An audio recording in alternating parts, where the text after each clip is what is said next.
everybody, and welcome again. We are back in the studio for another edition of 30 Days of Recovery. I am your host for the next 25 days, including today. My name is Travis the Featherhawk Snyder. I'm the founder of the Skook Recovers, and I am a person in long-term recovery. And what that means for me is I haven't had a mind or mood-altering substance for over 5 years. And as a result of that, I've had incredible life-changing experiences and a total transformation of my lifestyle and just everything that happens on this amazing journey we call recovery. Today, we are going to talk about something that is a key element in all of life, not just recovery, but every aspect of life, and that is mindfulness. And just for anybody new that's tuning in, I'm picking a topic each day and something that relates to, recovery, and then I'm sharing my experience, strength, and hope, and what I've learned through my journey in recovery that has to do with the topic. And this is really just all of the data, you want to say, quote unquote, from my recovery. I'm just kind of putting it out there simply and humbly as I can. And so today, mindfulness is just, it's something that maybe we're not completely mindful of or we don't truly understand. And so I'm going to give my best explanation on the importance of this and in a life of recovery and just in a life in general. So when it comes to mindfulness, I think of self-awareness. I think of being aware of being mindful of our choices. I think of responding over reacting. I think of having just a small window of time to really think about the things that we're doing on a daily basis. I think about, how my choices, being mindful of the choices that I'm making on a daily basis. I think about being mindful of how these choices and the things that I'm doing, how it's affecting myself and other people and the spaces and the environment around me. Being mindful is being able to kind of slow down the fast-paced life that we live in and having a little bit of time to really think things through.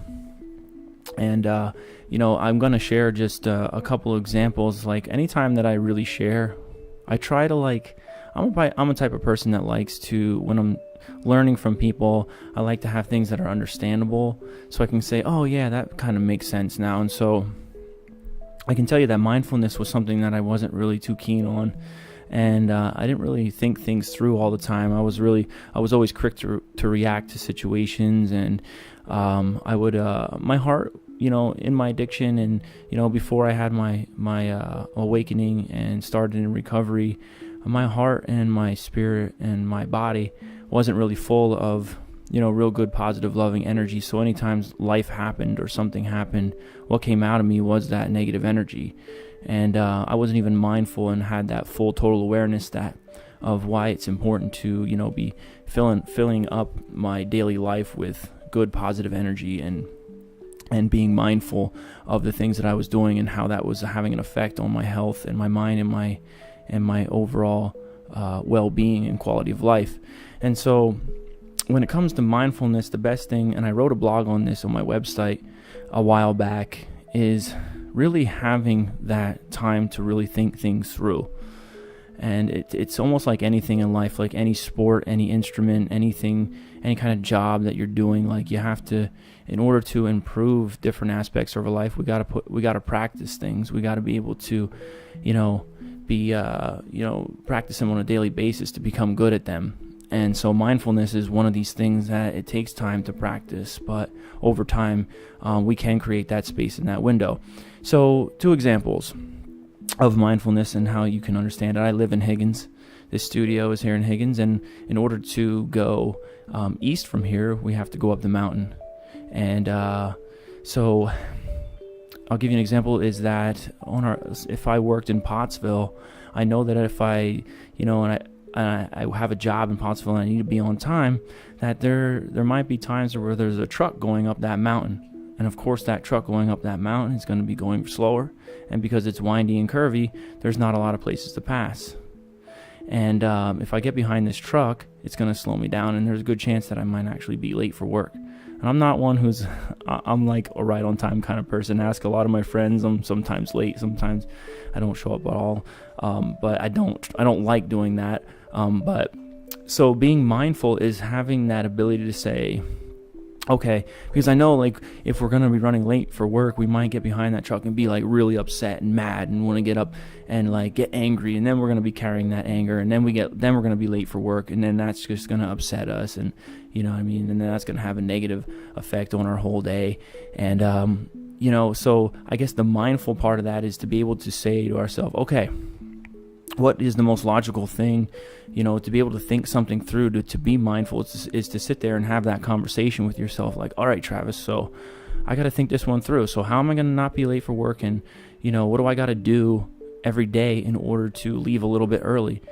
So me, I get like in depth with stuff. So, okay, so, how slow does a truck go up that mountain? And I need to know how much time that's actually going to take away from my drive in the morning. And then that's how much earlier I need to get up. And if I'm not one for getting up early, what can I do to improve the efficiency of my time when I'm getting ready in the morning? Maybe I need to set my clothes out the night before.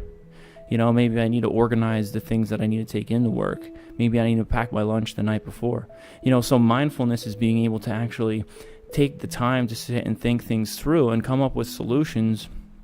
And actually, instead of like always ending up behind that truck and being upset and mad, and letting that kind of anger and that bad energy carry us through, and then thinking, oh, it's the truck's fault. Oh, it's the truck's fault. I'm going to be late for work today.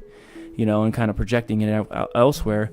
Having mindfulness is being able to come up, think it through, and come up with a different plan in order to prevent that. So, you leave early enough that no matter if you did get behind a truck or not, you're still going to be on time. And so that's mindfulness. And another thing is like when we're mindful of the type of energy that we're bringing into our lives on a daily basis through, our interactions.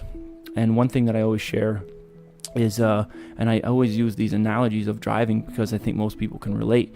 One thing that I like to share is like, have you ever had somebody pull out in front of you? And, have you ever gotten upset at that person? And what did you do after someone maybe pulled out in front of you and, you didn't get hurt, there wasn't an accident, you had to slam on your brakes, cars are really good, you can avoid a lot of things. Technology's at a good place that, sometimes, and I know I personally, like if someone pulled out in front of me, I would get so mad and yell and scream, maybe flip them off, get up on them, behind them real close. And, and I would let that really anger me, and I would just carry that anger with me. So like I think we can all relate to this, but having mindfulness is actually having a moment is being able to free up that window of time to be able to analyze the situation and think things through and say, you know what, they pulled out in front of me. I didn't hit that person. We're both safe. No, it wasn't cool, but we're all right. I'm going to be okay.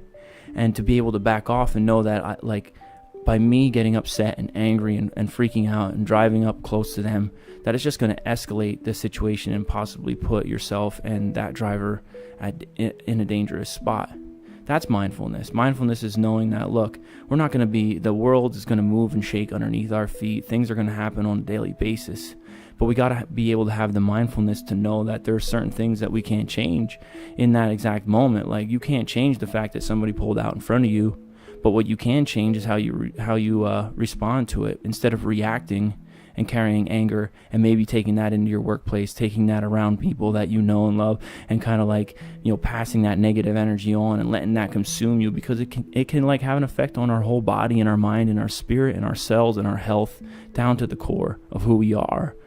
All this negative energy from kind of like hatefulness and disgust can have an effect on a lot of things. And a lot of times we don't have the mindfulness to truly understand that. And so the challenge is, well, how do we make that moment to pause? So basically having the awareness to know, like, okay, telling yourself each morning, like, today I'm going to practice mindfulness in every situation. Instead of reacting to situations, I'm going to respond. And believe it or not, like once you start to really, carry like a total awareness, because and we know our environment, our work environment, and the things that we do. We know the things that tip us over, make us mad, upset us. We know our family members, the things they say and do, what's going to upset us. So we're kind of already prepared, because we have a full idea of the things that kind of like make us get into those negative spaces. So mindfulness is saying, okay, I'm walking into this environment. I know this one person, I kind of, bothers me, but today I'm going to practice mindfulness and how I'm not going to react. I'm just going to respond, and I'm going to work on responding with kindness and compassion. And if at the very least, I'm not going to respond or react at all, because there's certain things that you can't change about others, and there's certain situations that we cannot change. And so that's my my best description on mindfulness, is being able to create that window of time to really think about situations, having those deep down conversations with ourselves, asking ourselves those hard questions, and being able to challenge ourselves on a daily basis to,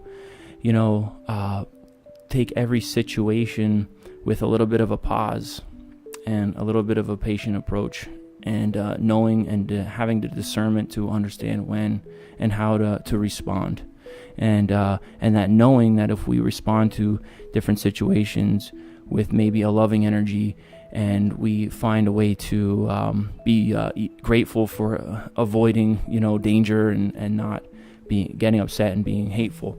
And it's something that we have to work on every day. But if we work on our mindfulness over time and we practice on a daily basis, we will create that window. And believe me, your overall health and and your ability to respond and not react, and create that window, and just have a little bit more joy and bliss in everything in life, and it's going to definitely create a better path. So today I challenge everybody out there, not just people in recovery, practice mindfulness on a daily basis. Create a window, respond, or don't respond at all. And if you do, respond with compassion and kindness, and watch every part of your life improve. This is Travis the Featherhawk Snyder. Thank you for tuning in for another edition of 30 Days of Recovery. Have a safe and happy Saturday, and we will see you again with another topic tomorrow. God bless everybody.